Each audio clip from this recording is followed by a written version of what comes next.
একবার বনি ইসরায়েলের এক ব্যক্তি খুন হলো। গ্রামে হইচই পড়ে গেল। কি খুনি কেউ জানে না। সবাই হজরত মুসা আলাহিসাল্লামের কাছে গেলেন সমাধানের জন্য। হজরত মুসা আলাহিসাল্লাম বললেন, আল্লাহ আদেশ দিয়েছেন তোমরা একটি গরু জবাই করো, এর মাধ্যমে সত্য প্রকাশ পাবে। কিন্তু লোকেরা অবাক হয়ে বলল, গরু জবাই? কেমন গরু? বয়স কত? এটার রং কেমন হবে? তারা বারবার প্রশ্ন করতে লাগলো। আল্লাহ প্রতিবার নির্দিষ্ট শর্ত বললেন, বয়স্ক নয়, তরুণও নয়, মাঝারি বয়সের। রং হবে উজ্জ্বল হলুদ, যা সবার চোখে আনন্দ আনে।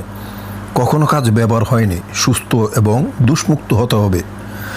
প্রথমে তারা গরু খুঁজে পায় নাই। তর্ক করতে করতে শর্ত এমন কঠিন হলো যে শেষমেশ একটি গরু মানানসই পাওয়া গেল, একজন এতিম ছেলের ঘরে। দামও দিতে হলো অনেক বেশি।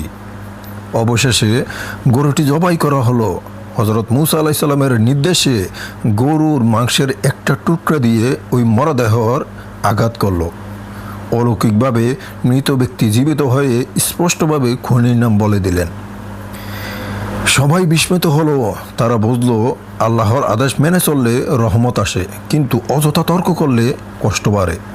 এতে আমরা শিক্ষা অর্জন করতে পারি, আল্লাহর হুকুম মানতে হবে বিলম্ব না করে। তর্ক আর অবাধ্যতা মানুষের জন্য ক্ষতির কারণ হয়ে দাঁড়ায়, এটাই বাস্তব। নূর ভাবনা, ইসলামের পথে আলোর দিশারি।